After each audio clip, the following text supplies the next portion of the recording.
Hello दोस्तों, मेरा नाम आदेश और आप देख रहे हैं पल्स अकेडमी। तो चलिए शुरू करते हैं आज की एक और नई वीडियो में।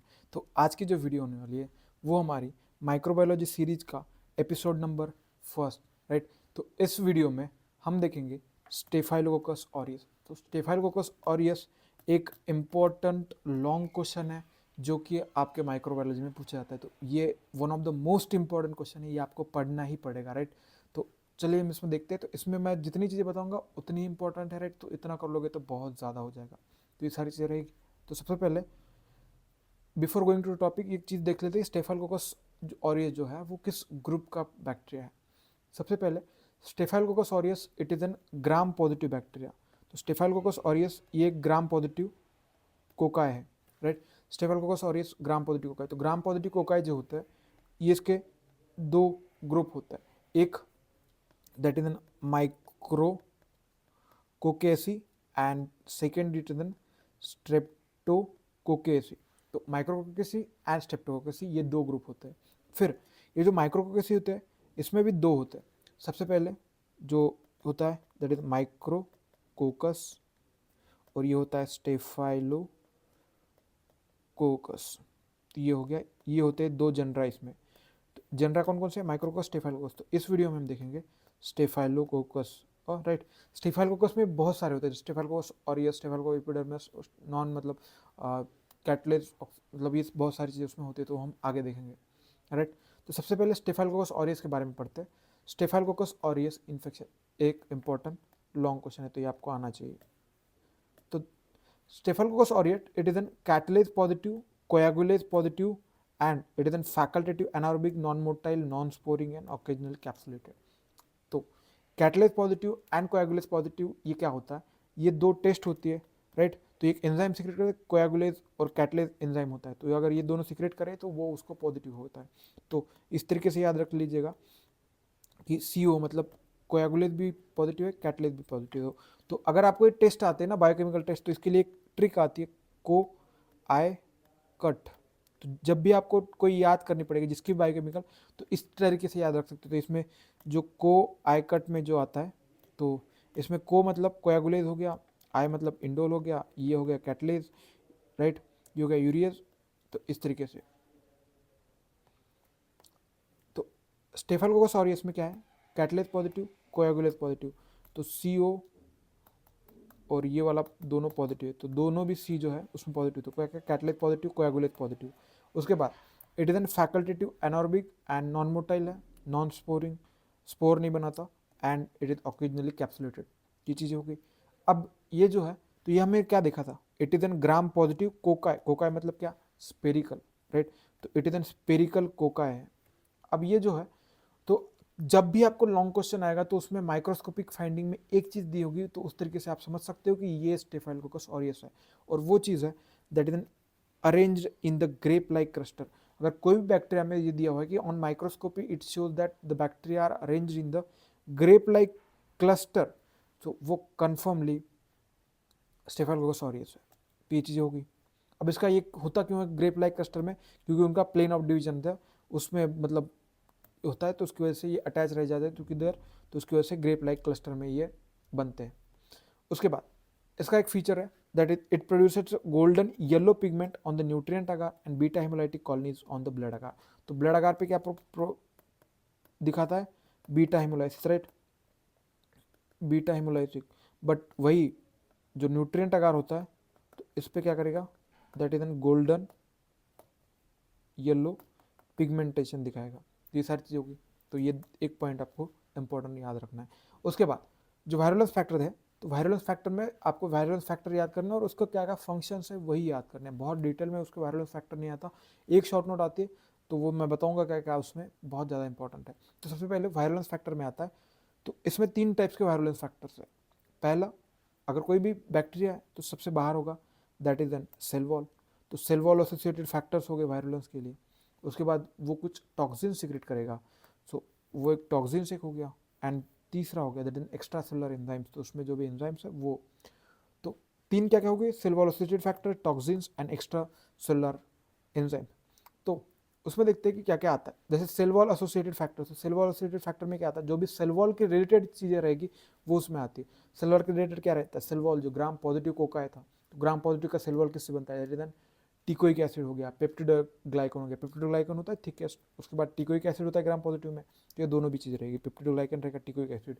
इसके अलावा इसमें एक चीज़ होती है that called cell surface adhesion, that called clumping factors एक होता है, और एक होता है प्रोटीन है। तो ये दो आपको याद करने पड़ेंगे, ये दो आप इस तरीके से याद रख सकते हो, राइट। तो उसमें चार हो गए, peptidoglycan, teichoic acid, clumping factor and protein है। इसका फंक्शन हम देखेंगे आगे क्या क्या है। उसके बाद टॉक्सिन पे देखेंगे। टॉक्सिन में होता है मेम्ब्रेन एक्टिव टॉक्सिन, तो उसमें दो आते हैं, हिमोलाइसिन एंड ल्यूकोसाइडिन। तो ये हो गए मेम्ब्रेन एक्टिव टॉक्सिन, तो ये मेम्ब्रेन को डैमेज करते हैं, तो इसकी वजह से इसको नाम दिया मेम्ब्रेन एक्टिव टॉक्सिन, तो हिमोलाइसिन एंड ल्यूकोसाइडिन। उसके बाद जो आते हैं तीन toxin, epidermolytic toxin, enterotoxin and toxic shock syndrome toxin. तो ये चार, तो ये चार आपको याद करने कौन कौन से। First that is membrane active toxin, उसमें आता है दो, हिमोलाइसिन एंड ल्यूकोसाइडिन। फिर आता है epidermolytic toxin, enterotoxin, toxic shock syndrome, ये हो गया। उसके बाद एक्स्ट्रा सेलुलर एंजाइम्स में आते हैं कोयागुलेज, हीट सोएबल, थर्मोन्यूक्लियर, डीऑक्सीराइबोन्यूक्लियस। तो ये सारी चीज़ें आपको जितना इसमें से जितना याद रख सकते हो रख लेना, बाकी इतना ज़्यादा इंपॉर्टेंट है नहीं। तो फोर्थ देखेंगे सेल वॉल एसोसिएटेड फैक्टर्स। तो सेल वॉल एसोसिएटेड फैक्टर्स में क्या होता है कि ग्राम पॉजिटिव ओका है, तो ग्राम पॉजिटिव में क्या होता है, पेप्टिडोग्लाइकन लेयर जो होती है थिक होती है, उसके बाद टिकोइक एसिड भी होता है, इसके अलावा जो होता है protein A and clumping factor जो होता है सेल वॉल एसोसिएटेड फैक्टर्स में आता है। तो सबसे पहले देखेंगे पेप्टिडोग्लाइकन लेयर। पेप्टिडोग्लाइकन जो है वो एज अ वायलेंस फैक्टर, तो पेप्टिडोग्लाइकन जो होता है वो थिकर होता है। उसके बाद ये अभी पेप्टिडोग्लाइकन क्या करता है, उसकी रिजिडिटी कंफर्म कर देता है, राइट। तो it confirm the rigidity and maintain its shape, और ये शेप और एक और काम करता है दैट इंड्यूस इन्फ्लामेटरी रिएक्शन। तो ये क्या कर रहा है, शेप और इसको जो रिजिडिटी है उसको मेंटेन करके उसको मतलब इन्फ्लामेटरी रिस्पॉन्स है उसको इंड्यूस करा रहा है। ये सारी चीज़ हो गई। उसके बाद जो आता है टिकोइक एसिड। टिकोइक एसिड क्या कराता है, teichoic acid helps in the adhesion of cocci to the mucosal surface and inhibit the opsonisation. तो inhibit opsonisation and helps in the adhesion of cocci to the mucosal surface. तो ये सारी चीज़ें हो गई। उसके बाद अब जो नेक्स्ट देखेंगे सेल सरफेस अडेशन, तो उसमें आता है क्लम्पिंग फैक्टर। तो clumping factor is responsible for the slide coagulation reaction. तो ये जो है इंपॉर्टेंट एमसीक्यू है। तो स्लाइड कोएगुलेशन रिएक्शन किसकी वजह से होती है, क्लम्पिंग फैक्टर। ये किसके में आता है, दैट सेल सरफेस अडेशन में। तो ये आपको याद रखना है। उसके बाद प्रोटीन ए में भी आता है। प्रोटीन ए जो होता है it is an anti complementary chemotactic mitogenic inhibition of opsonisation and inhibition of platelet and damage. तो इनिबिशन ऑफ ऑप्सनाइजेशन मतलब जो होता है वो किसी चीज़ को मतलब अगर मैक्रोफेजेस अट्रैक्ट करके खा लेती है तो उसको ऑप्सनाइजेशन करके बहुत अच्छे से मतलब किसी डिश को अगर स्वीट बनाओगे तो कोई अच्छे से खा लेगा, तो वही उसका नाम मतलब ऑप्सनाइजेशन होता है। तो वो इनिबिट ऑप्सनाइजेशन को कर देती है। बाकी एंटी कॉम्प्लीमेंट्री मतलब कॉम्प्लीमेंट पाथवे को इनिबिट मतलब स्टार्ट नहीं होने देती, कीमोटैक्टिक होती है और माइटोजेनिक होती है। तो ये सारी चीज़ें होगी। उसके बाद टॉक्सिन में देखेंगे फर्स्ट दैट इज एन हिमोलाइसिन और ल्यूकोसाइडिन ऑन पैंटोन वैलेंटाइन टॉक्सिन। तो हिमोलाइसिन जो होता है इट देन 4 डिस्टिंक्ट हिमोलाइसिन होता है, alpha beta gamma and delta. तो ये जो होते हैं वो मेम्ब्रेन डैमेजिंग, क्योंकि मेम्ब्रेन एक्टिव टॉक्सिन तो मेम्ब्रेन डैमेज कर देते हैं। मेम्ब्रेन डैमेज किस कर देते हैं, आरबीसी हो गया, जिसकी वजह से क्या होता है हिमोलाइसिस। तो हिमोलाइसिन क्या करता है, हिमोलाइसिस क्यों, आरबीसी के मेम्ब्रेन को डैमेज करता है। उसके बाद ल्यूकोसाइडिन होता है। तो ल्यूकोसाइडिन जो होता है वो ल्यूकोसाइडिन डैमेज करता है, मेम्ब्रेन डैमेज ही करता है, बट वो मेम्ब्रेन किस चीज़ डैमेज करेगा, that is leukocyte, RBC and microphage, इन सब की मेम्ब्रेन डैमेज करता है। तो ये चीज़ें हो गई। तो दो टॉक्सिन, हिमोलाइसिन, हिमोलाइसिन क्या करता है, मेम्ब्रेन डैमेज कर रहा है किसकी, आरबीसी को, जिसकी वजह से क्या होता है हिमोलाइसिस। वही ल्यूकोसाइडिन क्या करता है, ल्यूकोसाइट और आरबीसी और माइक्रोफेजेस की मेम्ब्रेन डैमेज करता है, और जिसकी वजह से सारी चीज़ें होती है। उसके बाद आता है एपिडर्मोलाइटिक टॉक्सिन और एक्सपोलेटिव टॉक्सिन। तो एपिडर्मोलाइटिक टॉक्सिन और एक्सपोलेटिव टॉक्सिन जो होता है it is responsible for the staphylococcus skeletal skin syndrome. तो एस। तो ये क्या होता है, स्टेफाइलोकोकस स्केलेटल स्किन सिंड्रोम। तो इस तरीके से इसके नाम है। तो ये एक इंपॉर्टेंट एमसीक्यू, राइट। तो ये आपको याद रखना है। तो स्टेफाइलोकोकस स्केलेटल स्किन सिंड्रोम कौन कराता है, एपिडर्मोलाइटिक टॉक्सिन और एक्सपोलेटिव टॉक्सिन। तो ये सारी चीज़ें हो गई। अब उसके बाद इसमें एक साइन दिया है कॉल निकोलास्काइन। तो इसमें क्या होता है, जो इलनेस होता है very located upon tender blister and bulla formation that to exfoliation separation of outer epidermolytic layer leaving the denuded underlining skin. तो इतना इंपॉर्टेंट है नहीं। सबसे पहले उसके बाद देखेंगे टॉक्सिन में एंट्रोटॉक्सिन, राइट। तो फर्स्ट हिमोलाइसिन देख लिया हमने, मेम्ब्रेन एक्टिव टॉक्सिन, ये मेम्ब्रेन एक्टिव टॉक्सिन में दो हिमोलाइसिन ल्यूकोसाइडिन देख लिया। फिर उसके बाद देखेंगे एंट्रोटॉक्सिन। एंट्रोटॉक्सिन, एंट्रो से क्या समझ आ रहा है, दैट इज एन इंटेस्टाइन, तो इसके रिगार्डिंग कुछ होगा। तो एंट्रोटॉक्सिन जो होता है वो one of the important reason होता है स्टेफाइलोकोकस की फूड पॉइजनिंग का। तो it is responsible for the staphylococcus food poisoning, right. तो ये जो होता है enterotoxin, it is an pre form, मतलब पहले फॉर्म हुआ होता है, बॉडी में जाके मतलब ऐसा नहीं बनता, वो पहले ही बना हुआ होता है। तो इस तरीके से it is an pre form toxin. उसके बाद इसकी जो ये होती है incubation period, it is 1 to 6 hour. जब आप फूड पॉइजनिंग पढ़ोगे, मतलब मैं ही पढ़ाऊंगा, तो इसमें जो रहेगा तो 1 to 6 आवर में जो फूड पॉइजनिंग कराता है वो उसमें स्टेफिलोकोकस ऑरियस एक इंपॉर्टेंट नाम है। उसके बाद टॉक्सिक शॉक सिंड्रोम। तो टॉक्सिक शॉक सिंड्रोम टॉक्सिन एक होता है, टॉक्सिक शॉक सिंड्रोम टॉक्सिन है, राइट। तो उसका नाम है TST। तो ये जो टॉक्सिन है ये एक शॉक प्रोड्यूस करता है, जिसको टॉक्सिक शॉक सिंड्रोम। तो इसी को हम कहते हैं। और ये टॉक्सिक शॉक सिंड्रोम होता क्यों है, due to the toxic shock syndrome toxin. ये चीज़ समझ आएगी आपको।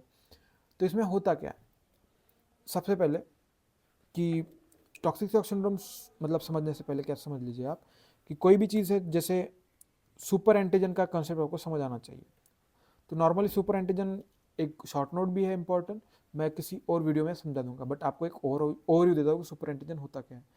कि समझ लीजिए कोई हमारी इम्यूनिटी, एंटीजन का काम क्या होता है, राइट। एंटीजन बॉडी में आएगा, एंटीबॉडी उसको डिटेक्ट कर लेगी और इसके खिलाफ और एंटीबॉडीज बनाएगी उसको डिस्ट्रॉय करने के लिए। तो नॉर्मल ये फंक्शन होता है, राइट। ऐसे समझ लीजिए कि कोई दो इंसान है जो झगड़ने जा रहे हैं, तो ऑब्वियसली उनसे झगड़ने के लिए अगर दो ही इंसान आते हैं तो वो तो नॉर्मल चीज़ रही। बट अगर दो इंसान झगड़ने के लिए गए और 2000 लोग उसको मारने के लिए आए, तो ये फिर जो काउंटर बैलेंस होता है, ये नॉर्मल चीज़ों में तो नहीं होता। साउथ को मूवी में हो सकता है ये चीज़, बट नॉर्मल लाइफ में पॉसिबल नहीं है। तो इसी तरीके से इसमें भी होता है कि नॉर्मल एंटीजन क्या करता है, इम्यूनिटी एक्टिवेट कर देता है और फिर उसके खिलाफ एंटीबॉडीज बन जाती है, तो नॉर्मल है। बट सुपर एंटीजन में क्या करता है कि सुपर मतलब नाम से समझ आ रहा है, सुपर एंटीजन मतलब क्या कर देता है, जो एंटीजन होता है वो इम्यूनिटी को एग्जैगरेटली उसको स्टिमुलेट कर देता है कि बहुत सारी मतलब एग्जैगरेट रिस्पॉन्स दे देती है इम्यूनिटी, जिसकी वजह से बहुत सारा डैमेज होता है। तो इसी को हम कहते हैं सुपर एंटीजन। सुपर एंटीजन मतलब ये आता है। तो टॉक्सिक शॉक सिंड्रोम टॉक्सिन एक सुपर एंटीजन है, तो ये याद रख लीजिएगा। Responsible for the toxic shock syndrome, उसमें दो सब टाइप्स है, TSST1 और TSS21, तो ये चीज़ होगी। उसके बाद इनिशियली क्या होता है, toxic shock syndrome was reported from the woman.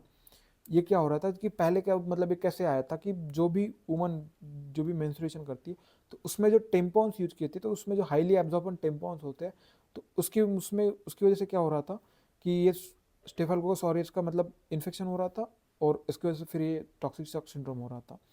ये एक चीज़ होगी। अब reported from the both men and non menstruation woman, complication of staphylococcus abscess, osteomyelitis, post surgical traumatic burn wound infection. तो इनकी वजह से स्टेफिलोकोकस ऑरियस का इन्फेक्शन हो रहा था, जिसकी वजह से स्टेफिलोकोकस जो टॉक्सिक शॉक सिंड्रोम ये हो रहा था। अब इसमें होता क्या था कि TSST1 जो था, मतलब टॉक्सिक शॉक सिंड्रोम टॉक्सिन 1 जो था, ये एब्जॉर्ब हो जाता सर्कुलेशन में। जब इस सर्कुलेशन में एब्जॉर्ब हो जाता from the tampons, it be act as an super antigen. तो इस सुपर एंटीजन की तरह एक्ट करता था, टी सेल को एक्टिवेट करके binding to the V beta site. तो आपको सुपर एंटीजन में समझ आएगा वी बीटा साइट क्या थी। Causes excessive production of the cytokine, that's called as cytokine storm, and lead to potential fatal multisystem disease। तो ये पोटेंशियल फैटल मल्टीसिस्टम डिसीज बन जाता था, और इसी को हम कहते हैं टॉक्सिक शॉक सिंड्रोम। तो इसमें जब पेशेंट को सिम्टम्स क्या आएंगे, that is fever, hypotension, mucosal conjunctival hyperaemia, vomiting हो गया, डायरिया हो गया, कन्फ्यूजन हो गया, माइल्जिया हो गया, एब्डोमिनल पेन हो गया, इरिथ्रोमेटस रैशेस हो गया। तो ये सारे जो फंक्शन मतलब क्लिनिकल फीचर्स आते हैं, तो ये टॉक्सिक शॉक सिंड्रोम में। तो ये टॉक्सिक शॉक सिंड्रोम जो है एक इंपॉर्टेंट शॉर्ट नोट है, ये आपको आनी चाहिए। उसके बाद उसके ट्रीटमेंट मतलब बहुत सारी चीज़ें हुए, बस वो उतनी इंपॉर्टेंट है नहीं, राइट। तो ये चीज़ें हो गई। अब उसके बाद देखते हैं एक्स्ट्रा सेलर एंजाइम। तो एक्स्ट्रा सेलर एंजाइम में कोएगुलेट देखेंगे, तो कोएगुलेट में क्या करता है, it comes in the contact with the blood and brings about the clotting of the coagulation of the blood and activating the prothrombin which is in converting the fibrinogen to fibrin and coagulation start हो जाता है। तो ये चीज़ हो गई। बाकी mechanism भी है उसमें, मतलब बाकी एंजाइम भी है, तो वो चीज़ें भी उतनी इंपॉर्टेंट है नहीं। तो सबसे पहले अब ये तो हो गया वायरुलेंस फैक्टर्स कौन कौन से उसमें इंपॉर्टेंस है। तो हमने पहले इसका इंट्रोडक्शन देखा, फिर उसके बाद देखा वायरुलेंस फैक्टर्स। अब देखते हैं पैथोजेनेसिस। तो पैथोजेनेसिस में नॉर्मली क्या होगा, कोलोनाइजेशन। अब नॉर्मली कोई बैक्टीरियल इन्फेक्शन हो गया मुझे, राइट। अगर मुझे कोई बैक्टीरियल इन्फेक्शन होगा, क्या होगा, बैक्टीरिया मैं पहले इंजेस्ट करूंगा, तो इंजेस्ट करने के बाद कोई कहाँ पे कोलोनाइजेशन होगा, सबसे पहले क्या होगा, कोलोनाइजेशन, राइट। तो कोलोनाइज ये और स्टेफिलोकोकस ऑरियस मतलब मैक्सिममली कहाँ पे कोलोनाइज होती है, एंटीरियर नेयर्स, नेयर्स मतलब नोज में, तो एंटीरियर नेयर्स हो गया, नाजोफेरिंक्स हो गया, एक्जिला हो गया एंड पेरिनियल स्किन, राइट। तो जेनाइटल वाली जो स्किन दैट पेरिनियल स्किन हो गया, एक्जिला हो गया, ओरोफेरिंक्स हो गया एंड एंटीरियर नेयर, तो इन सब चीज़ों पे जो उसका कोलोनाइजेशन होता है। अब ये हो गया कोलोनाइजेशन। अब ये कोलोनाइजेशन होने के बाद जब भी कहीं पे वहाँ पे स्क्रैच बन जाता है, मतलब माइनर एब्रेशन हो जाता है, तो ये बैक्टीरिया फिर एंटर कर देते हैं। तो ड्यू टू माइनर एब्रेशन तो invade into the tissue and elaborating enzyme, तो वो इन्वेड कर देते हैं और फिर अपने वायरलेंस फैक्टर्स उस तरीके से वो सीक्रेट करते हैं। बाकी फिर evasion of host defence mechanism, तो इसमें क्या होता है कि होस्ट डिफेंस मैकेनिज्म कैसे इन्वेड करता है, तो antiphagocytic activity mediated by the micro capsule and protein, inhibition of leukocyte migration, तो ये भी कर देता है, और intracellular survival inside the endothelial cell, तो ये सारी जो तीन चीज़ें हैं तो ये हमें डिफेंस मैकेनिज्म को इनिबिट कर देते हैं, और मेटास्टैटिकली उसका स्प्रेड हो जाता है, और स्टेफाइलोकोकस ऑरियस तो इस तरीके से उसका इन्फेक्शन स्प्रेड होता है, राइट। तो ये सारी चीज़ें रही उसके रिगार्डिंग। अब कभी कभी क्या होता है कि आपके लिए मतलब कभी कभी पूछते हैं तो enumerate the infection that are cause by the staphylococcus aureus, तो ये भी पूछा जाता है। तो उसके क्या क्या रहता है, दैट इज फॉलिकुलर, इसके नाम आपको याद रखना है ऑब्वियसली, ये चीज़ें आपको याद ही करनी पड़ेगा। जैसे फॉलिकुलरिटिस, फुरंकल, कार्बंकल, अपसेस हो गया, उसके बाद इम्पेटिगो हो गया, सर्जिकल साइट इन्फेक्शन हो गया, ये चीज़ें हो गई। उसके बाद सेप्टिक आर्थराइटिस, ऑस्टियोमाइलाइटिस, पोलियोमाइलाइट मतलब पायोमायोसाइटिस, अपसेस हो गया, ये सारी चीज़ें आपको याद रखना है। सेप्टिक शॉक हो गया, वेंटिलेटर निमोनिया हो गया, तो ये इतनी चीज़ें जो है, इतने में जितने आप याद रख सकते हो तो याद रख लेना क्योंकि इंपॉर्टेंट है, राइट। तो ये तो सारी चीज़ें हो गई। अब इसके बाद जो one of the major important part आता है वो आता है उसका लैब डी। कोई भी लैब डी हम करते हैं तो वो कुछ हेडिंग्स में करते हैं, वो मैं एक अलग वीडियो में बताऊंगा कैसे किसी भी चीज़ का लैब डी लिखना है आपको। तो इसमें सबसे पहले अगर आप लैब डी मतलब क्या है, आप लैब है आपकी और इस तरीके से कैसे सोचोगे आप, वो आपको देखना है उसमें। सबसे पहले कोई भी पेशेंट आता है तो क्या करोगे आप, सैंपल कलेक्शन करोगे। तो सबसे पहले जो लैब डायग्नोसिस में आता है तो वो आता है सैंपल कलेक्शन। तो सैंपल कलेक्शन कैसे करेंगे, depending upon the nature of the lesion, तो लीजन कहाँ पे है और उसका नेचर क्या है उस पर डिपेंड करता है कि हम उसका सैंपल कैसे लेंगे। सपोज जो कॉमन स्पेसिमेन रहता है वो तो pus, wound swab, sputum, mid stream urine और ब्लड। तो पस हो गया, वाउंड स्पैब हो गया, स्पूटम हो गया, मिड स्ट्रीम यूरिन हो गया, ब्लड हो गया, तो ये जो रहता है वो नॉर्मली हम ये लेते हैं। बट जब मतलब कुछ स्पेसिफिकली जैसे कुछ चीज़ का कल्चर करना है, जैसे ब्लड कल्चर करना है, तो ब्लड कल्चर के लिए क्या करते हैं, जो हम सैंपल लेते हैं वो हम लेते हैं ऑटोमेटेड ब्लड कल्चर बॉटल में लेते हैं। उसके बाद अगर फूड पॉइजनिंग हमें देखनी है तो फूड पॉइजनिंग के लिए फीसेस हो गया, ओमिटस हो गया, टॉक्सिन कंटेमिनेटेड फूड हो गया, तो ये सारी चीज़ें देखते हैं।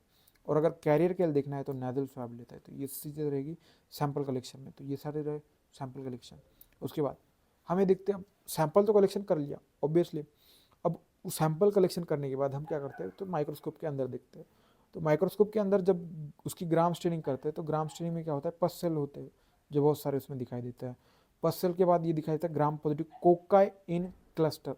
तो ये एक इंपॉर्टेंट आपको याद रखना है, gram positive Coca in the cluster अगर आपको एक क्वेश्चन में दिया हुआ है तो वो भी एक स्टेफिलोकोकस ऑरियस। तो ये इंपॉर्टेंट, यही एक इंपॉर्टेंट चीज़ है जो आपको डिफ्रेंशिएट करने में बहुत आसानी देगी कि स्टेफिलोकोकस ऑरियस है या Streptococcus aureus.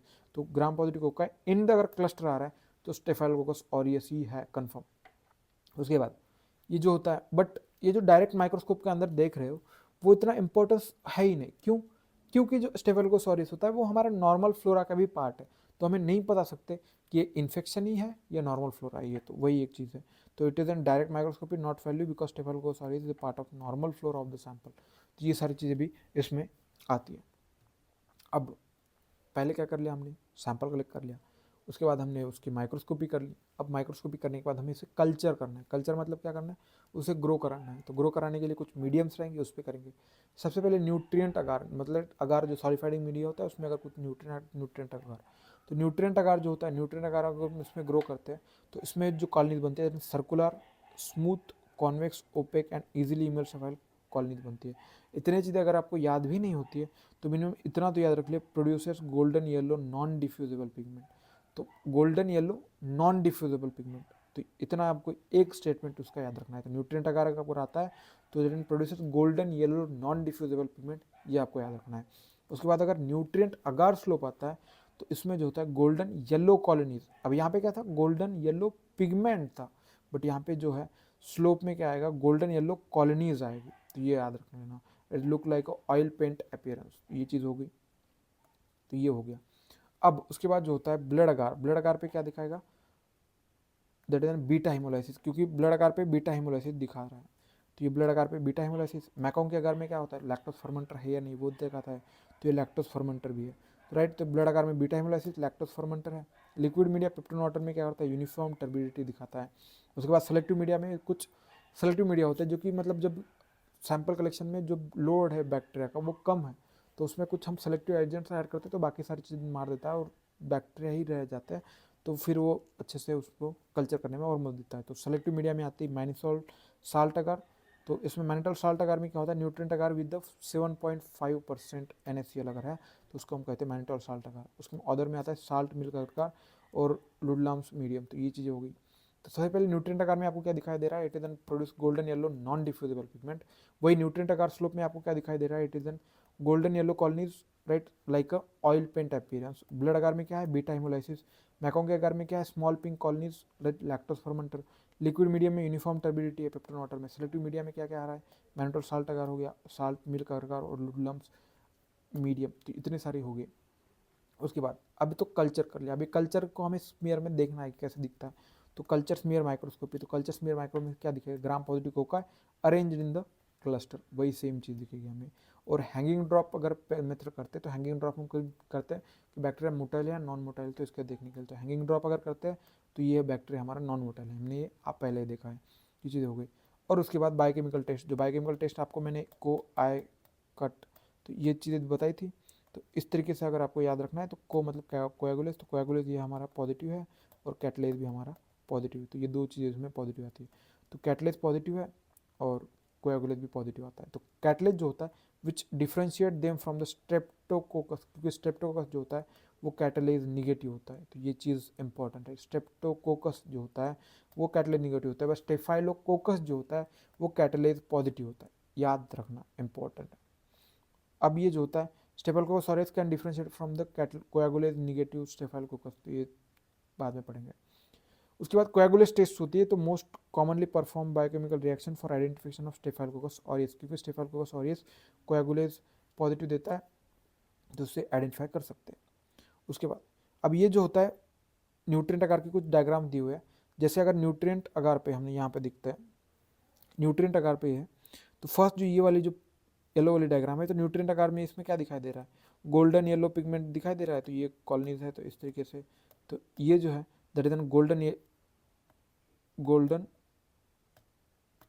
Yellow pigmented colony. अगर यही स्लोप में होता तो गोल्डन येलो कॉलोनीज होती, राइट, ये हो गया। उसके बाद ये जो ब्लड आकार आपको दिखाई दे रहा है, तो ब्लड आकार में क्या है, it is an shows beta haemolytic colonies, right, तो narrow zone beta haemolytic colony, तो ये सारी चीज़ें इसमें दिखाई दे रही है, तो ये हो गया। अब उसके बाद देखते हैं कोएगुलेज टेस्ट, तो coagulase test most commonly identification of staphylococcus aureus के लिए यूज़ करते हैं। तो उसमें आते हैं दो टाइप के test, tube coagulase test and slide coagulase test. Tube coagulase test क्यों करता है, to detect the free coagulase, तो ट्यूब कोएगुलेज टेस्ट हम डिटेक्ट करते हैं फ्री कोएगुलेज डिटेक्ट करने के लिए, राइट, तो ये चीज़ इंपॉर्टेंट है। तो ट्यूब कोएगुलेज फॉर फ्री कोएगुलेज डिटेक्ट करने के लिए उसमें क्या करते हैं, कॉलोनीज जो रहती है वो staphylococcus emulsified in the plasma, तो प्लाज्मा में उसको इमल्सिफाई कर देते हैं टेस्ट ट्यूब में और इंक्यूबेट कर देते हैं 37 डिग्री सेल्सियस के अराउंड 4 आवर्स के लिए।